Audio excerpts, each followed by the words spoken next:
საქმე საღამოს ტრადიციულად ვაგრძელებთ საფონდო ბაზრების მიმოხილვით და უნდა შევაფასოთ პირველ რიგში გავლილი კვირა, რომელიც ერთ-ერთი გამორჩეულად კარგი იყო ამერიკული ბაზრისათვის, საშუალოდ ჩვენ ვიხილეთ დაახლოებით 3.5%-იანი ზრდა, რაც განპირობებული იყო იმ მოლოდინის გაჩენით, რომ შეიძლება მართლაც დასრულდეს ახლო აღმოსავლეთში მიმდინარე კონფლიქტი და ამ მიმართულებით მინიმუმ მოლაპარაკებები მაინც დაიწყოს მშვიდობასთან დაკავშირებით, რადგანაც ის 3 თუ 4 კვირიანი პერიოდი, რომელიც ომის დაწყების პირველი დღეს გაჟღერდა, უკვე მიწურულს უახლოვდება და ჩდება, რა თქმა უნდა, როგორც ძალიან ლოგიკური შეკითხვები, ასევე მოლოდინები იმასთან დაკავშირებით, რომ შეიძლება უკვე ამერიკისათვის აღარ იყოს ამ ომის გაგრძელება. საინტერესო, რაც რა თქმა უნდა ინვესტორებისათვის არის იმედის მომცემი. ამ ეტაპზე, ამ განწყობების ფონზე, ამერიკულ საფონდო ბირჟაზე პოზიტიური განწყობა არის დაბრუნებული, როგორც ხედავთ, მომატებულია ყველა ძირითადი ინდექსის შეფასება, S&P 500-თან ეს არის +0.36%, Dow Jones-თან არის +0.28%,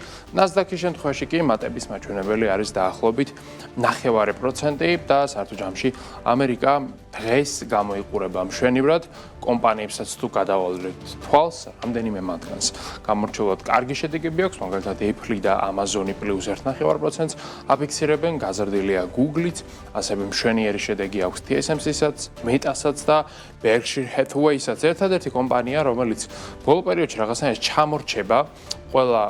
სხვა კონკურენტს, ეს არის Tesla, რომელიც დაღმასვლას აგრძელებს, დღესაც დაეცა, იგი 2.5%-ით, წინა სავაჭრო სესიაზე -4% ჰქონდა და საერთოდაც Tesla-სთან მიმართებით დიდად პოზიტიური მოლოდინები უკვე აღარ არის, რაც განპირობებულია ელექტრომობილებზე გლობალურად მოთხოვნის შემცირებით. აქვე ჩვენ უნდა გადავინაცვლოთ ტრადიციულად ევროპულ ბაზარზე, სადაც განწყობა შედარებით ნეგატიური არის და როგორც ხედავთ, შემცირებულია ძირითადი ინდექსის შეფასება 0.18%-ით. კლებო გვაქვს შანხაისთანაც, ამ შემთხვევაში ფიქსირდება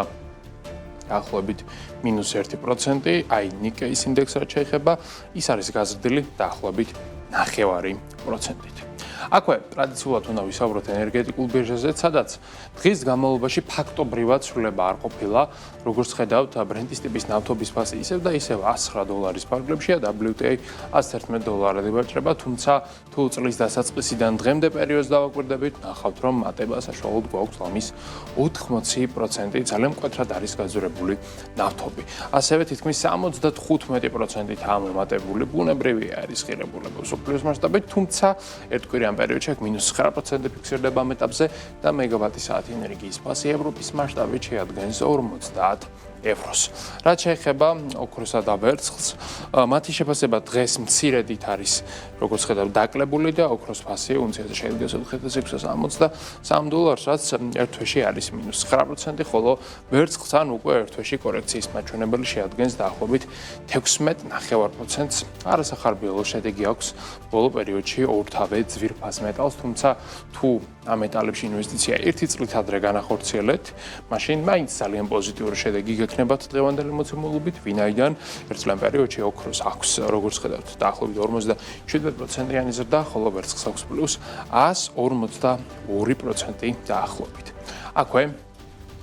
კრიპტოინდუსტრიაზეც უნდა ვისაუბროთ, აქ ზრდა გრძელდება, 3.5%-ით გაიზარდა სხვათა შორის ბაზრის საერთო შეფასება და ის ამჟამად შეადგენს $2.470 მილიარდ.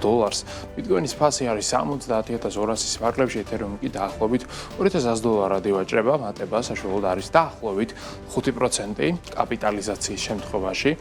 ეთერიუმი არის შეფასებული $61 მილიარდ, ხოლო ბიტკოინთან კაპიტალიზაცია გვაქვს $1.399 მილიარდ.